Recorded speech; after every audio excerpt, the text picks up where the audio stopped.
So, hey, Matt Black, it is wonderful to have you on this call today, this signature impact session, as we call it. You have completed your power profile online, and I'm not sure what you made of that yet because we haven't talked about it, but that's one thing we're going to start and dip into. But that's the free online profiling that you're able to do. But on this session, we're going to go under the hood. We're going to look at the full archetype spectrum of where all 6 of the Team Me archetypes sit in your life, in the way that you're doing life. The power profile just gives you the first 2, the most dominant 2. And really, it does explain quite a bit about what's the kind of the key drivers, but it's also quite important to understand where the others sit, because for some people, the others sit just below their kind of 2 dominant ones. Others, they sit right back, and that can be significant in terms of the way they're doing life, the way they are. Really, and what does right back just mean? Like how many points below does that? So what this shows is the graph that we will make reference to, that I have now pinged your way. But again, that's hidden from view for most people, but I'm able to pull that out of the system. And I just do a measurement of 0 to 10 for each of the archetypes in our lives, because we all, nobody is like 100% warrior and 0 sovereign, 0 lover, 0 etc. There's always a balance, and so I don't like to label people with any one thing.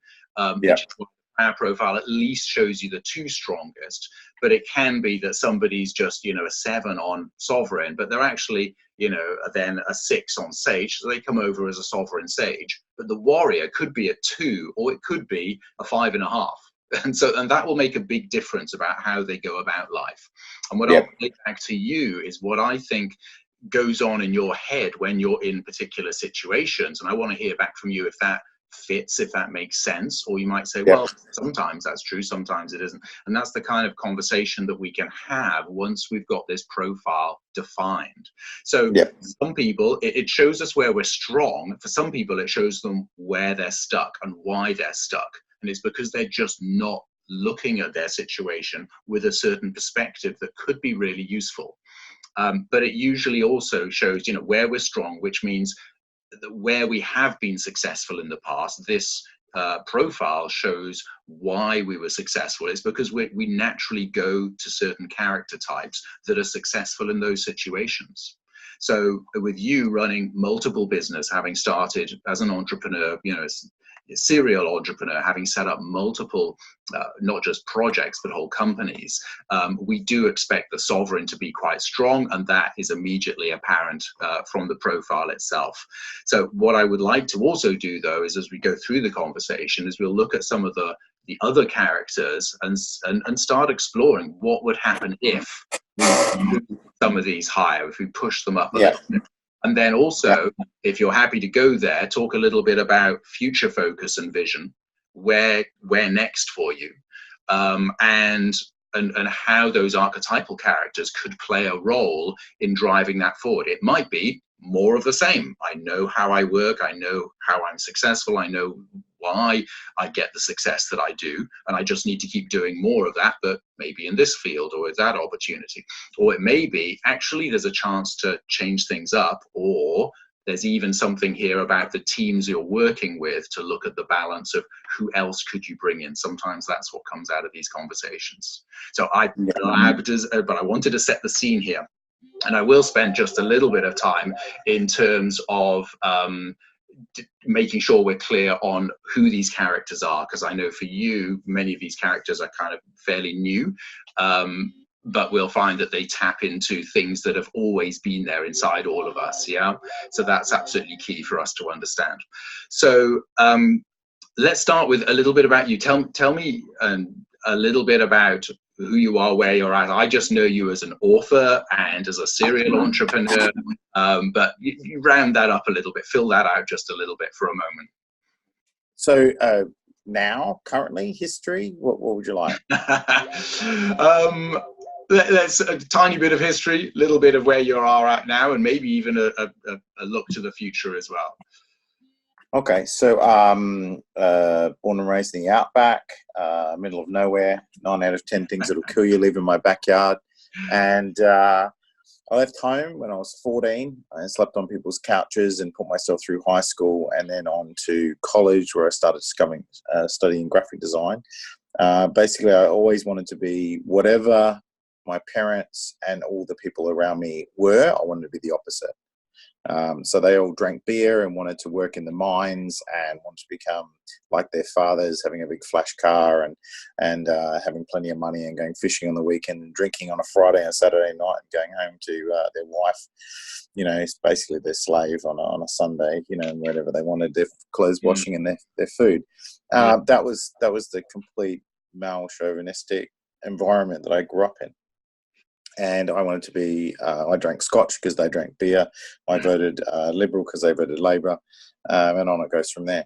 And then I started coming to my own when I was 17. I was nearly homeless. I started a company. I sold that company when I was 19 for basically just under 3 million, just under 4 million in today's money. So it's 1.27 or something. Bought a bunch of houses, did a bunch of stuff, helped a few other people build some companies, ended up building a large company of my own. In today's money, it'd be worth about 200 million when I was 29. And then my 30th birthday, I had $1 because the company had collapsed. I'd lost everything. Got divorced from my wife, 2 young children. It was a very difficult time. Death threats, all sorts of fun things going on.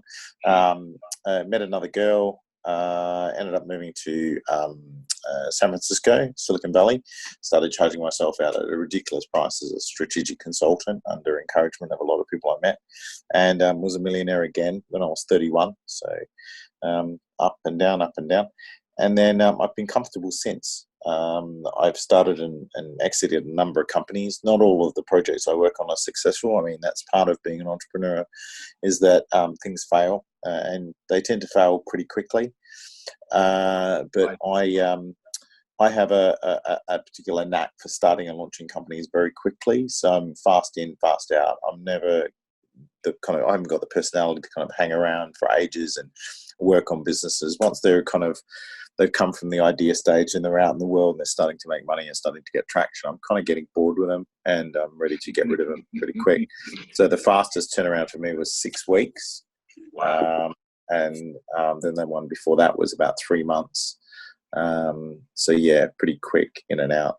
But they usually make money. And so, in 6 weeks, I can make more money than some people will make in their entire lifetime. I'm very fortunate. I've been able to give away some money recently to single female entrepreneurs and people making social impact, environmental impact.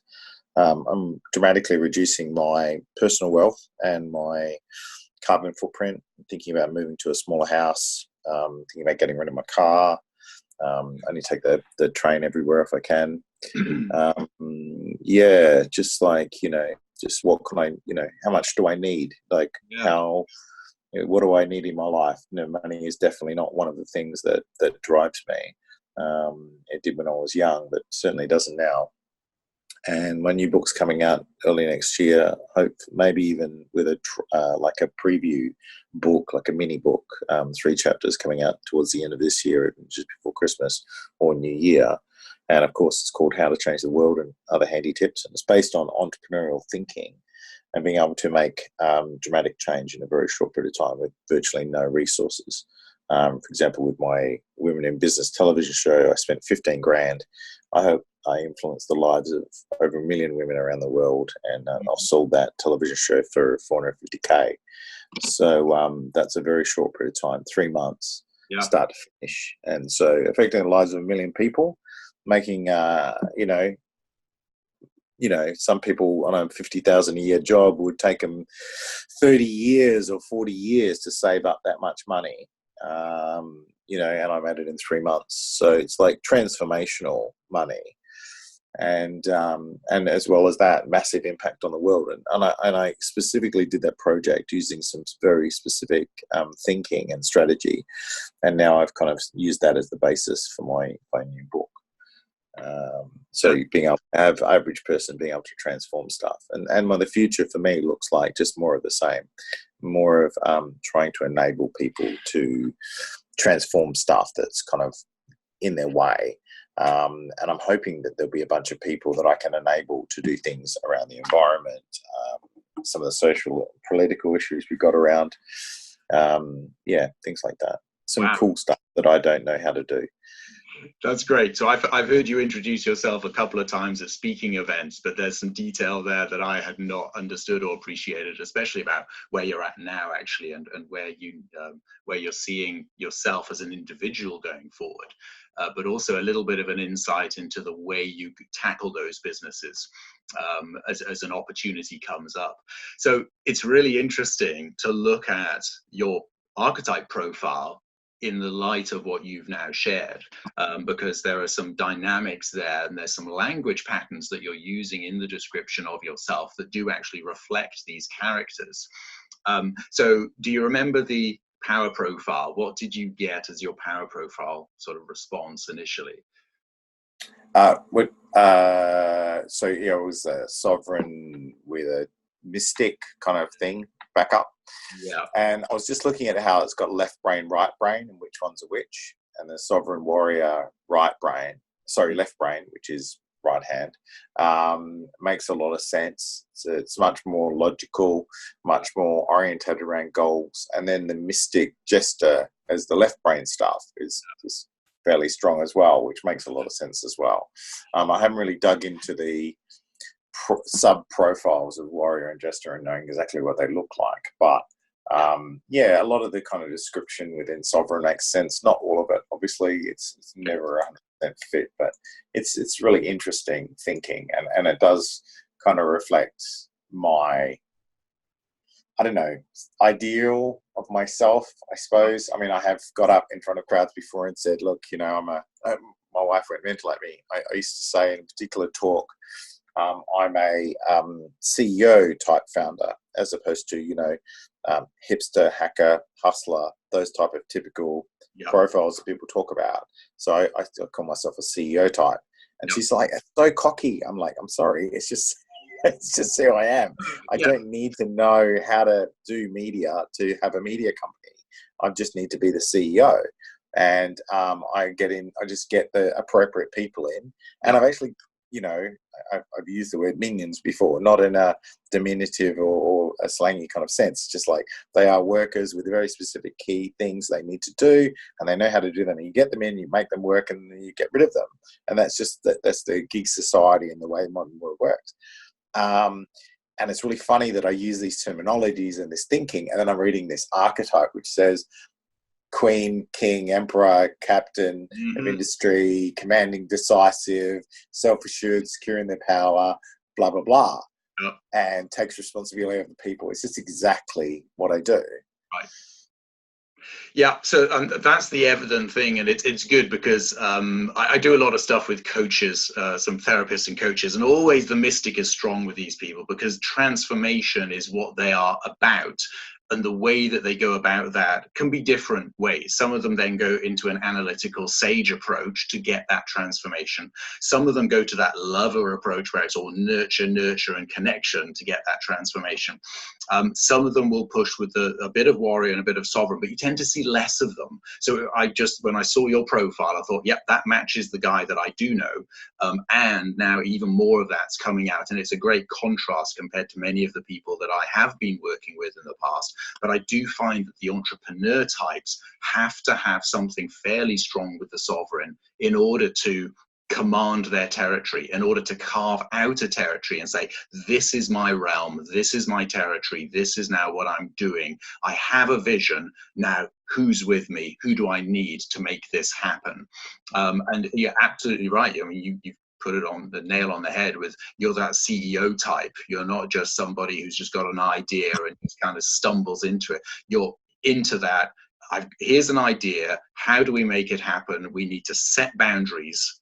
We need to establish, the vision as a step-by-step guide. So this is where the left brain is really, really strong. But you've also, as you've pointed out, your second character is that mystic, because there's a drive in you to change stuff, to say, how else can we do it? Some sovereigns are stuck with more of the sage type view of, if it hasn't been done in the past, then it's all a bit uncertain, and let's be more cautious about it. The sage is there with you. You've got a fairly rounded profile, which I'll talk about a moment from now. But the mystic is a secondary driver, which is, let's change stuff up, let's transform things, let's see what it could be, imagine if. And that's backing up the sovereign. That's only just below the sovereign. So that's a really... Yeah, I suspect if I wasn't, if I didn't have the background I've had, which has me be more of that CEO mindset, then I would probably be even more of that mystic mindset. Right. It's just that pragmatism of building businesses creates this kind of CEO mentality. But the flip side of every CEO's pragmatic thinking is vision. And that's formally in the world of mystic anyway. So that kind of central balance between left and right brain. I mean, I suspect I'd be a lot more mystic orientated if I wasn't so pragmatic as far as a CEO goes. It is what it is. Maybe I'm becoming more mystic over time. How about that? Yeah, well, it could be the case. And we do find that these things do change over time. I did a session with a female entrepreneur just a week ago, and I actually had her profile from last April. And we were able then to compare and contrast the two. And she said it's really good to see the confirmation, because that's exactly what this is. I've been focusing on these two particular archetypes, and wow, look, they're pushing.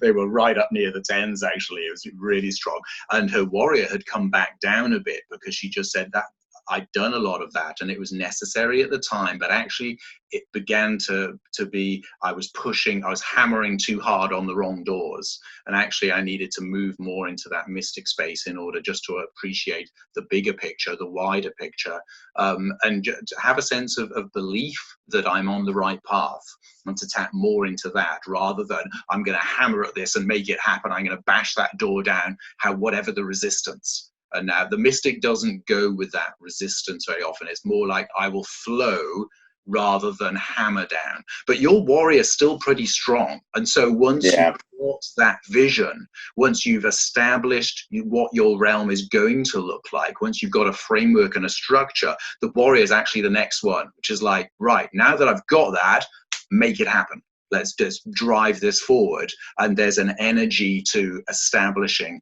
to the sovereign establishes boundaries, but the warrior enforces boundaries. In the same way, the sovereign sets the vision and says, this is the mission you need to get onto, but the sovereign actually hands that to the warrior to get it done. Now, of course, these are all inside of you, so you're part of that, but you also would work very effectively then at that point to say, the doing is getting other people to do the doing as well. Yeah.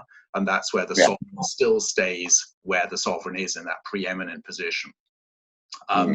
So it's as if, to me, there's a conversation in your head when you're approaching, especially when you're approaching something new. The first thing is, what does it take to establish this thing? What's my vision, and what do we need to do to essentially command and control? Now, that's often used in a negative way these days. I don't mean it that way, but I mean it in a positive way, to create that structure. The mystic is there off the back of that, constantly saying, and how can we transform, and what else, and imagine if, and pushing into sort of imaginative new territory, innovation type of territory. That's then backed up by the warrior then says, right, now that we're clear on that, let's go and do. And then in comes, actually, the jester is, I want to make sure I'm still having fun whilst I'm doing this. And that's part of the reason why I think you don't see these things through for the very long term. The jester's element in there is kind of a bit like, as long as this is fun, I'm going to keep doing it. But if it begins to get too staid, too boring, then actually I want to move on to something fresh, something novel, something new. But you still have under that, then just under that, the sage, which is saying, let's be clear about the numbers. Let's just make sure we've got the data, the evidence, the hard facts to work from. and then finally the lover. But the lover's still above a 4. It's not like that's through the floor. The lover's still there, which is that you do have a care and a concern for people and connections, but it's not that primary driver. It's like, no, let's establish the kingdom first, and then we'll go through the levels, and last off, let's make sure the people are okay and happy and productive and feeling like they're valued and all that sort of stuff. But it's still a 4. It's still quite a strong driver in you. But the other guys come first. Their voices are being heard first. Would that make sense? Is that a fairly accurate way of playing back how you go about it? Yeah, good. Do you see that that's the way going forward? Is this going to be the same approach that you take going forward? Do you feel like, yep, this is I know myself, I know how I work, I know the things that as I'm approaching new things, I'm going to do the same thing in the same way? Is that kind of on your mind, or are you seeing other ways of doing things as you explore these characters? It's a good question. I think as a speaker, which is my main drive at the moment, there's definitely going to be a lot more like mystic thinking. Right. So yeah, it's definitely the whole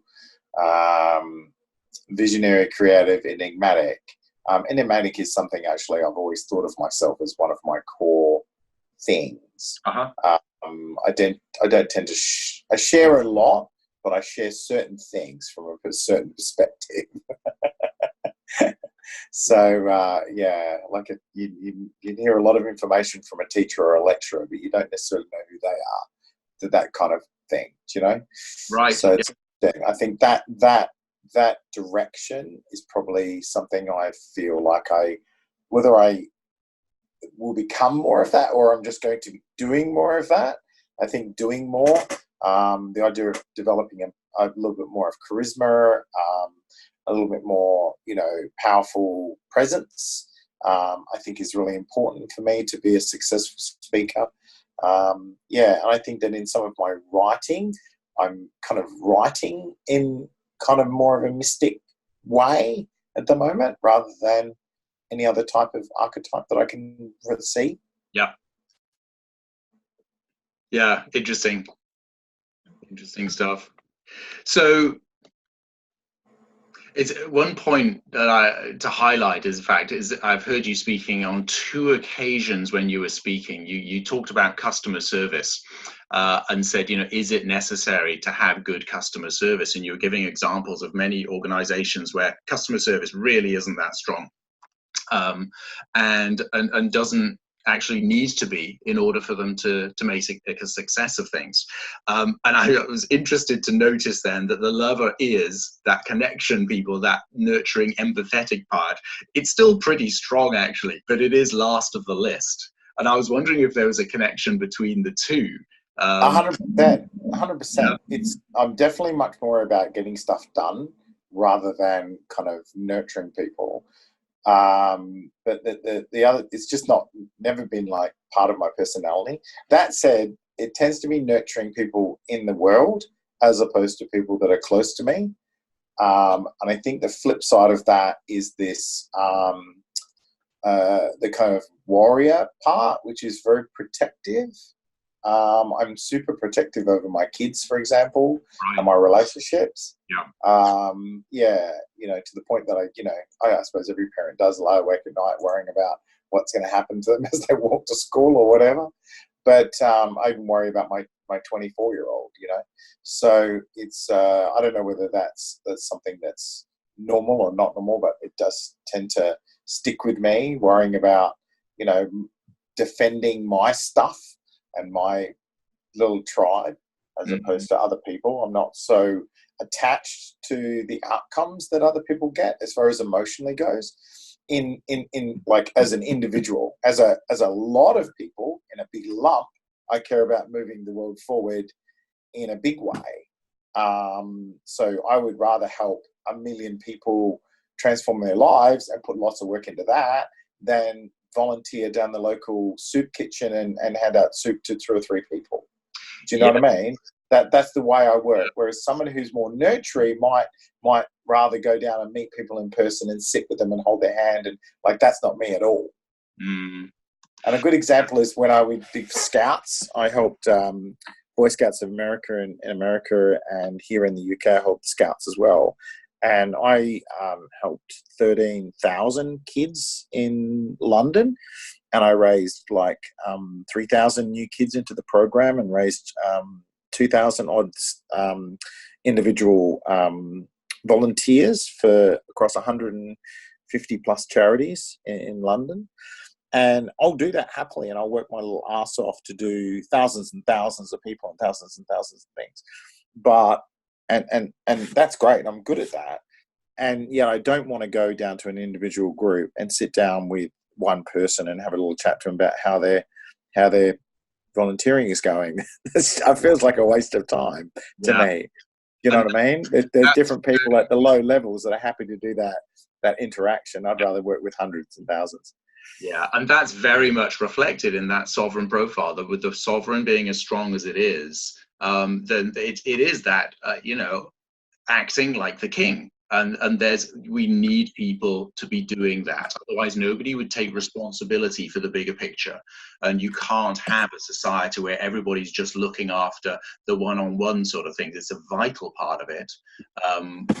We need to make sure that that's sorted, but we equally need to make sure that the big framework is sorted as well. If the big framework isn't in place, everybody can be looking after each other at the basic level, and we all go off a cliff because nobody was looking at the big picture, the big direction.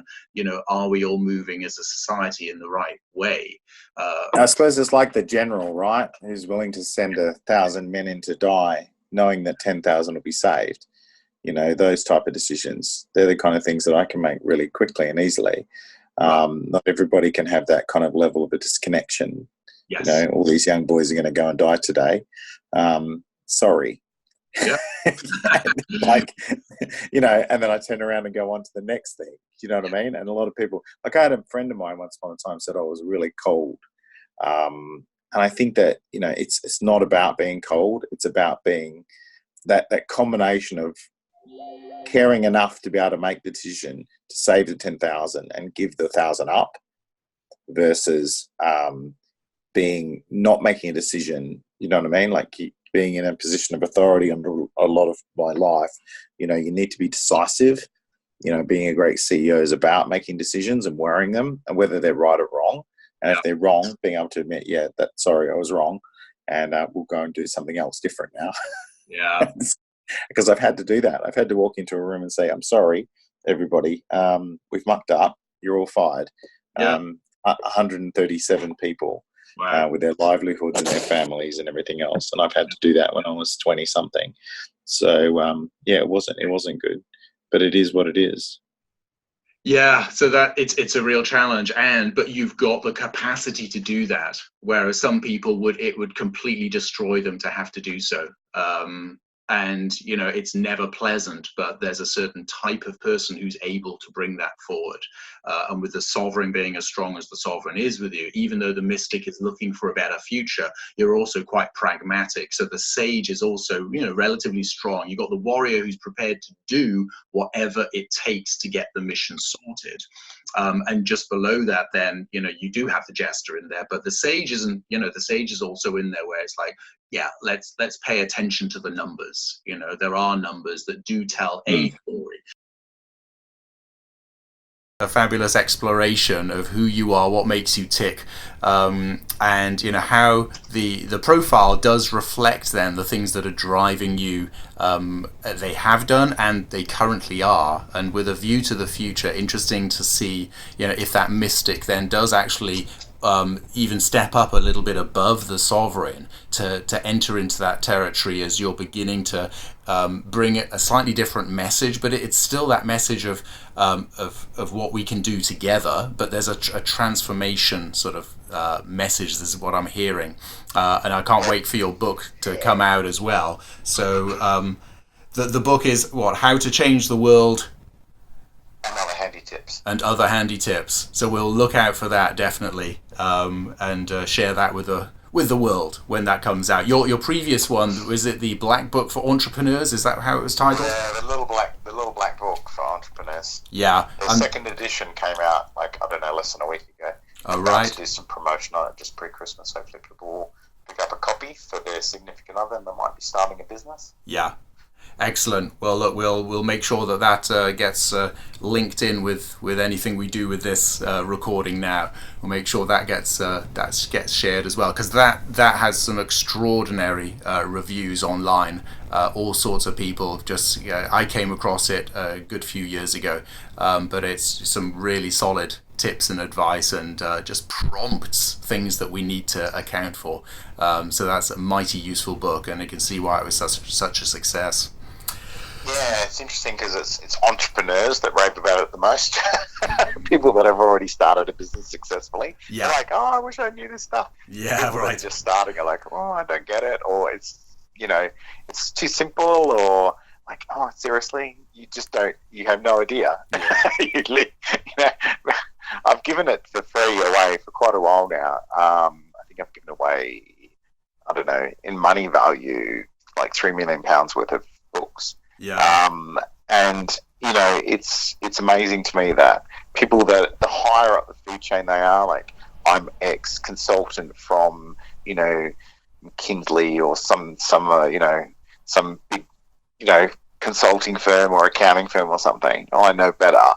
I've had this $1 million business, and they're like, okay, the last one failed, or the last project failed, or you can't seem to raise funding, etc., etc. Why don't you have a look through this and see if you can find, I forgot this. I forgot this thing. Yeah. This completely basic, stupidly simple thing. I forgot it.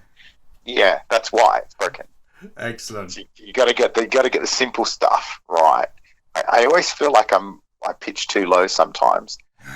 Like it's all very simple, the stuff I talk about. I feel like a bit of an idiot sometimes. But then I'll be in front of the board of Google and I'll say something and they'll go like, where did that come from? Yeah. Well, why didn't we think of that? Why is that not happening? It's funny though, isn't it? It's 400 million more. Yeah, the principles are just so often, they are, to those who see them, they are so obvious and they are principles and they're so simple. But to other people who are just not seeing it, it's exactly what they need to hear. It's exactly what they need to see. And I find that the higher up you go in terms of the visibility, the prominence, the fame almost with some speakers, the simpler their message seems to get over time. And it's just like, guys, let's just get these basic things right. And these are the things we miss, the wood for the trees, So let's get. I know how to do the complicated stuff, but it's the simple stuff that people need to get the most. That if something's broken on a fundamental level, doesn't matter how tricky you are, or how much money you raise, or how cool your product or how cool your business is, it's gonna never reach either the heights it wants to go, or it's just not going to work at all. Yeah. No matter how much money. I mean, there's case studies of businesses in America. During the .com, there was one particular business that raised $250 million in seed capital, and they still failed. $250 million they had to spend, and they still failed. They still couldn't get enough traction. It's because the idea just wasn't good enough in the first place. No matter how much money you spend on advertising, you'll just never get traction if people just don't think, actually, it's not that great. Yeah. It's just, I see the advertising everywhere. There's advertising for this brand new car everywhere. But it's just not that good to drive, or it just looks a bit crap. Yeah. It's just like, still won't buy it, Back to the basics. Yeah, it's not about the money sometimes. It's about having a really great idea. And then you've got really simple, lots of examples of really simple little businesses that just do one thing really, really well and go nuts. Yeah. Just go nuts. Yeah. So they get the fundamentals right. So Matt, It's been really amazing just to talk that through, get a fuller picture of you, the character that you are behind the serial businesses that you've set up, behind the books that you've written as well. So, really appreciate your time there. It's been a great exploration, and I'm sure there's all sorts of insights there that, people listening are going to be able to glean from this as well, and follow it up if they haven't by buying the two books, the Little Black Book for Entrepreneurs, and so 2020 you'll have How to Change the World and other handy tips coming out to the world as well. Really appreciate your time on this call. Yeah, thank you. So there you have an insider's view of one of these signature impact consultations where we understand all 6 archetypes. These archetype profiles will enable you to zero in on the specific character traits that you need to develop or at least become aware of in order to move forward without hindrances, without feeling stuck. This is where we diagnose and discover the hidden code to your unique personal strengths, the next step to your path to purpose and to profit. So I really do encourage you now to book your session with me online. teamme.com/impact gives you the details and the link. So go there now, book your session with me, and we will have an amazing time of unpacking who you really are, what your strengths are, what your weaknesses are, and defining a path to go forward, as well as giving you some of the tools there and then that you can pick up and utilize to create your signature impact.